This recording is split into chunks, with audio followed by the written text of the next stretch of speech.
àdduna salaamaaleykum waa Sénégal salaamaaleykum yéen ñi safoo di seetaan Étoile TV tey nag ñu dalal ndaanaan ku lu fàddalin doomu Tiwaawan ñu gën ko xam ci Pape Badara Samb Pape Badara ñu ngi lay nuyu di la dalal suñu plateau. waaw Asi maa ngi lay nuyu di la ziar di la dalal di la jox sa wàccuwaay di la ziar bu baax a baax di am mbégte ak contentement aussi ci émission bi quoi. ok ñu ngi lay delloo ziar tey jii nii Pape Badara bu ñu bëggoon a xam kan mooy Pape Badara yow lan nga ñu mën a wax ci kan mooy Pape Badara. waaw Pape Badara benn xale la jeune boo xamante ne si nii bu bëgg musique bëgg aussi lu muy def xam nga di doog a débuté wu aussi ci sama carrière ma nekk loo xamante ne si nii lu ma bëgg la aussi. ñu bëggoon a xam tamit Pape Badara lan mooy ay origine am. waaw man samay origine Tiwaawan laa dëkk Mayacine mooy sam papa te Tiwaawan moom boo taxawee ni Mayacine moom ñëpp nañ la kii mooy Mayacine Ndey Mbooja mooy sama yaay mais sama tante laa nekkal moom laa xam mooy sama lépp moom laa naan yaay ma koy nuyu de passage sama yaay Aminta Mbay bu baax a baax maa ngi koy nuyu bu baax. waaw ñoo ko déggandoo kon nag ñu jàll ci beneen question ñu laaj la Pape Badara lan moo ko dugal ci art sa carrière musicale. waaw loolu dama ciy sawar pour tontu ci parce que Pape Badara lu ko dugal ci art muy ko dama ko foowee ma juddu aussi bëgg ko mu nekk loo xamante ne lu ma gëm la te depuis ba ma nekkee booy ba léegi aussi maa ngi ciy foo am naa ci talent aussi ma xam que ni kat lii su ma ci foncé yàlla dina ma ci defal sutura quoi loolu mooy sama carrière musicale loolu moo tax ma dugg ci musique. ñu dégg la tamit ñu lay woowee Badou Badara tur boobu noonu lan moo ko indi. waaw Badou Badara bi de sama waa gaale ñoom suñu waa kër ñoo ma koy woowee rek xam nga nit ki moom yàlla dafa def que ni boo nekkee ci kër xam nga du ñàkk aussi ñu am surnom boo xamante ni si nii moom lañ lay woowee suñ kër sax Badou lañ may wax mais samay am di jàmm samay booy yi may àndal booy yi may fréquenté ñoo may woowee Badou Badara parce que dafa am benn woy bu nga xam ne ñu ngi naan Badou Badara Badou Badaree Alino Badou Badara loolu moo tax Badou Badara foofu la jógee parce que ku ni Badou rek da nga naan Badara quoi. ñu bëggoon a xam tamit Pape Badara quelle est sa relation avec les autres artistes. waaw man moom sama relation ak yeneen artistes yi mooy jàmm ak salaam ñëpp laa seqal jàmm ñëpp laa seqal salaam aw ma cee kenn problème wax dëgg neex yàlla ku ma ci romb maa ngi nuyante ak yow maa ngi bége ak yow maa ngi kaf ak yow maa ngi séq ak yow ak jàmm aussi. ñu bëggoon a xam tamit Pape Badara lan mooy profession wam parce que ñu ngi lay gis ci théâtre bi leñool ba pare di la gis tamit ngay way lan mooy sa profession. waaw man moom yàlla def na artiste laa damay jouer maa ngi jouer ay série maa ngi woy mais sama profession dëgg bon infographiste la damay def audiovisuel étudiant la 2e année damay photo damay monter vidéo damay filmer damay floquer maa ngi def lépp daal lu nga xamante ne si ci wàllu audiovisuel la audiovisuel laay def. kon daal mën nañ ni jeune ambitieux nga. ñu bëggoon a xam tamit Pape Badara moom dañuy gis ngay nekk ci leñol ñu bëggoon a xam objectif leñol lan la. waaw objectifu leñol bu ngeen gisee leñol yàlla dafa def ko ni biñ koy créer ñett lañu woon man Ousseynou Diawara Moussa Gueye ñun ñooñu ñoo toog ñu créer leñol site la bu nga xamante ne si nii day dox ci wàllu cinéma site la bu nga xamante ne si nii moom mooy première site bu nga xamante ni moo nekk Tivaouane bu nga xam ne mu ngi dox ci wàllu cinéma ñu ngi recruter booy jeune talent yi nga xamante ne si nii dañoo nekk biir Tivaouane ak ñi nga xam ne ñu ngi def hors Tivaouane parce que suñuy tournage bu ngeen gisee ñu ngi koy décentraliser ñu ngi koy yóbbu fu ne ba court métrage bi ñu mujjee def ñu ngi koy géewee côté Pambal foofu lañ ko géewee. man bëgg naa loolu man dama naan jeunes yi bu ñu dee liggéey leneen lu dul tux wala jaay yamba wala agression rek liggéey bu baax la ñu bëggoon a xam tamit lan mooy sa relation ak Dimkha Diop parce que gis nañ la demi-finale bi demoon nga. waaw Dimkha kooku sama rakk la sama frère la sama waay la parce que mën naa ni aussi carrière musicale am bon emporter naa ko ci dara parce que même bu dul dara sax yàgg nañoo ànd programme yàgg naa jël micro jox ko mën naa ne ñi ko njëkk a jox micro ci laa bokk sama waay la sama xarit la maa ngi koy nuyu de passage xam nga lu nga xamante ne ni aussi mu ngi koy mbébét ci compétition bi yàlla defal ko parce que demi-finale bi demoon naa xam nga mu nekk lu nga xamante ni dama koo dem avec plaisir et wallaay lazim dama koo yéene mu jël ndam li Thiès indi ko fii Tivaouane. kon daal mën nañ ne Dim Kha Diop yow yaa ko dugal ci musique. non mën naa kaa bañ a dugal ci musique sax mais maanaam li tax ma dugg ci musique bon man bokk naa ci ñi tax moom mu bëgg way quoi. loolu kay mooy que ni yaa ko dugal ci musique. parce que yow yaa ko njëkk a jox micro. loolu daal mooy loolu daal mais en tout cas daal li tax mu bëgg way daal ci laa bokk gaa man Badou Badara. Pape Badara est-ce que am nga ménagère. waaw Badou Badara am na ménagère.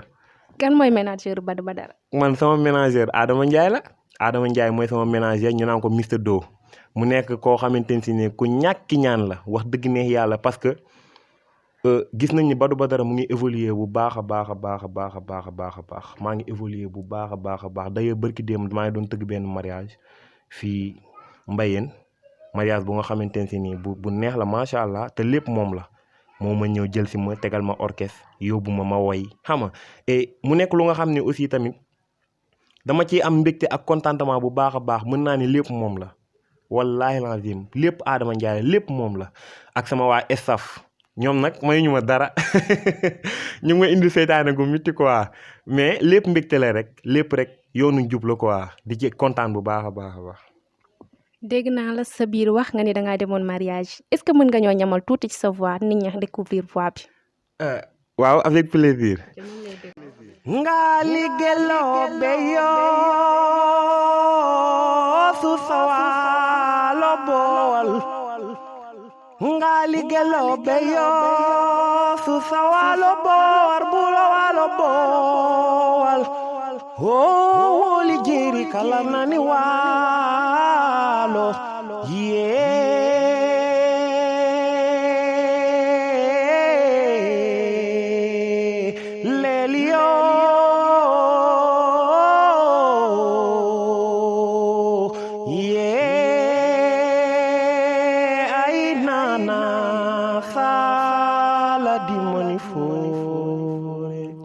neex na trop xam naa ni saal baa ngi vivre léegi nag ñu bëggoon a xam yow lan mooy say objectif lan ngay préparer fans yi toog di la xaar. waaw sama objectif moom mooy di bégal samay fans saa su nekk maa ngi préparer lu garaaw ci décembre gi d'ailleurs ñu ngi ciy liggéey fan yi yëpp ñu ngi ci ay répétition yu métti di leen wax rek ngeen xaar Badou Badara maa ngi ñëw ci décembre gi ak doole bu bëree ak changement aussi bu bëree ak innovation bu bëree loo xamante ni bu génnee non ça va chauffer. ça ne va pas chauffer li ci kanam rawuli bët Badou Badara ñaata clip nga génneegum. waaw Badou Badara génn na ñaari clip est-ce que mën nañoo xam ñaari clip yi nga jot a génne seen tour ak lan moo la motiver ba nga génnee clip yooyu noonu. waaw ñaari clip yëpp lu tax ma génne ko ak lan moo motiver pour ma def ko benn bi laaw la mooy soññ Pape et Cheikh bi mooy naan laaw dina xëy bés dikkale ñu parce que ku dégg loolu noonu message bi ma ci bëgg a jàllale mooy que kenn ku ci nekk sa xel dafa war a dem ci suñu boroom. ngay xëy parce que ñu ngi xëy di gis dee ñu ngi xëy di gis leneen ak leneen boo nekkoon ci lu bon da ngaa war a jóge ci loolu nga nekk ci lu baax bu fekkee da yàlla dafa la dégg nga nekk ci lu baax nga continuer ko mu gën a lu baax loolu gën a continuer ma ci doon rendre hommage sama yaay sama papa sama mag bu jigéen ak sama tante loolu moom gënoon a motiver pour ma def son yooyu noonu parce que aussi comme sama début carrière la ma ni pourquoi pas ma def loolu ànd ceeg aussi ak samay ménager ak sama staff parce que man aussi ndaw laa damaa nekk ci yoon lu may mënti def rek dama am conseiller dama am lu nga xamante ni ñoom laay déglu luñ ne ma defal rek loolu laay def léegi beneen bi ci des muy taaja boon parce que pourquoi pas taaja boon parce que taaja boon baaxi maam la léegi ma ni pourquoi pas man aussi ma def son xam nga taaja boon après ma rendre laa ci hommage suñu papa Ismaïla Lo parce que gis nañ ni ñoom ay héros lañ ci musique def nañ lu ne ci musique kon donc noonu lañ mënoon def pour rendre un hommage pour que ñëpp mën a sentir seen bopp ci woy bi quoi. Pape Badara gisoon nañ ni fuñ gis Pape Badara dañuy gis Babacar Fadera sa ginnaaw ñu dem ba ay temps gisatuñ Babacar lu ma lay njëkk a laaj sax moo di lan mooy sa diggante ak Babacar Fadera. waaw Babacar Fadera question boobu damay sawar pour tontu ci parce que Babacar Fadera sama frère la sama mag la parce que mën naa ne bi muy ànd ak ñun boobu ñun ay booy yu ndaw lañu ñu ngi def CM1 CM2 comprendre nga mu tette ñu ci aar jàngal ñu lu bëree bëri ñu dégg aussi lu nekk Tiwaawan dégg nañ fi lu ne Babacar Fadé dafa ñàkk fayda Babacar Fadé dafa waye di ndax booy yi muy àndal mais boobu am nañ lu ñu bëggoon boobu am nañ ambition boobu am nañ objectif mu tette ñu yàlla xam na ni moom njëkk a jox micro ma way moom njëkk a yóbbu programme moom njëkk a teg ci kaw chaîne ni ma jéewal théâtre maa ngi fàttaliku année bi may njëkk a woy yéeg ci kaw chaîne di woy muy Fosco CM4 boobu maa ngi def CM2 ñu yóbbu ma nekk xale bu ndaw ñu takk sama ndigg ti ngom ma taxaw di woy et loolu noonu dafa nekk lu nga xam ne image yoo xamante ni à chaque instant day ñëw ci sama kanam mu nekk loo xam ni sama fierté la Babacar Fadé ma koy tiitaroo di ko ndamoo aussi jàmm ak salaam lañu féq ñu ngi ci jàmm ñu ngi ci salaam ñu ngi déggante chaque jour ñu ngi waxtaan. léegi lan moo tax gisatuñ ko sa ginnaaw jot gi moo ko mayul wala lan moo xew. waaw je peux dire mën na ne aussi jot moo amatul parce que instant bi jamono ji kenn ku ci nekk yaa ngi ci say activité yaa ngi gérer xam nga mais nit ñi dañuy yaakaar que ni àndatuñu wala dara mais demeewu fa noonu ñu ngi déggante chaque jour ñu ngi gisante ñu ngi ci jàmm. ah mais c'est normal parce que kuñ daan gis chaque jour fu ñu gisee Pape Badara gis ko boo ñu la gisatul dinañ la laajte. waaw ñu ngi ci jàmm ak salaam bu baax a baax ñu ngi ci jàmm bu baax d'ailleurs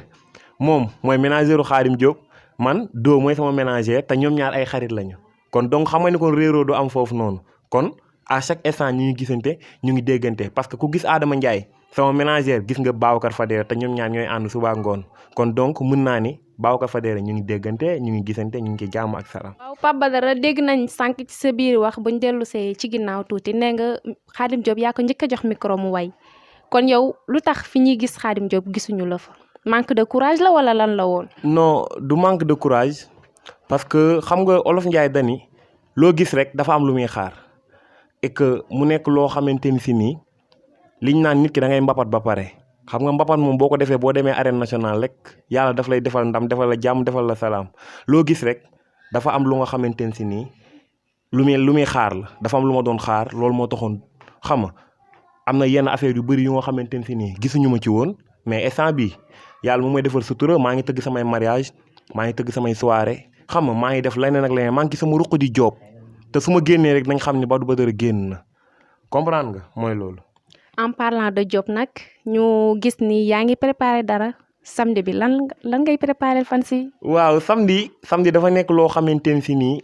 loo xamante si nii mën naa ne su ma ciy wax sax dama ciy am mbégte ak contentement parce que sama waa label ñoo organiser benn KRA show boo xamante ne si nii accompagné d'une soirée acoustique bi maa koy joué de 21h à 0h d'ailleurs les tickets sont disponibles ku nga xamante ne si nii bon pare nga pour jënd ci ticket yi da ñuy contacter ci 77 413 76 83 ticket 413 76 83 ticket yi disponible na ci numéro boobu noonu d'ailleurs dañoo nekk ay répétition yu métti ba sànq sax avant ngeen di ñëw xaw naa leen a tardeel parce que dama jóge répétition directement ñëw fii di invité ñëpp nag di leen invité yéen ñëpp di leen wax ngeen ñëw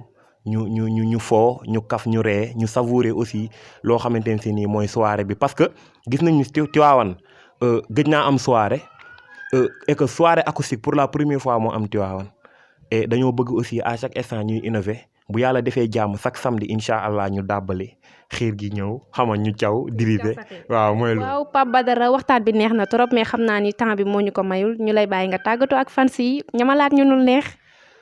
tëgg dawul mbaare yow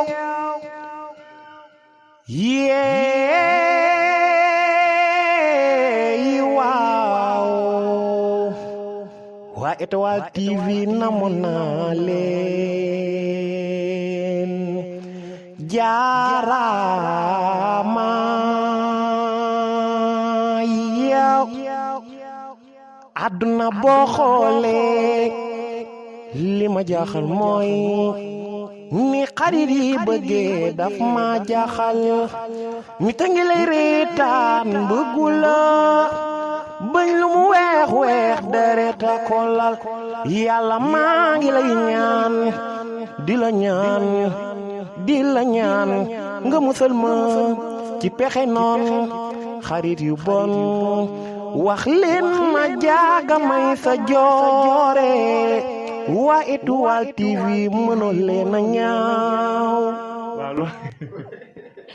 waaw loolu neex na trop waa Étoile TV mënoo leen a ñaaw te wax na dëgg waa Étoile TV mënoo leen a ñaaw. léegi Badou Badara lan ngay tàggatoo ba ñu ñamalee lii nga xam ni mooy sa voix bu neex bi nii macha allah. waa li may tàggatoowee mooy di gërëm suñu waa kër di gërëm sama yaay di gërëm samay grand frère di gërëm sama famille parce que dañ may ndamoo di ma tiitaru di gërëm aussi samay xarit ñi nga xamante ne si nii dépp ba méttee ba nii ñoom laay gisee fu ne xam nga di gërëm aussi sama ménagère kooku du ma jukki di ko gërëm wallaahi di gërëm aussi waa Diamond Studio fi nga xamante ne si label boobu laa bokk waa Leñol production maa leen di gërëm yéen ñëpp di leen nuyu di leen sant di leen wax que ni Badou Badara ndaw la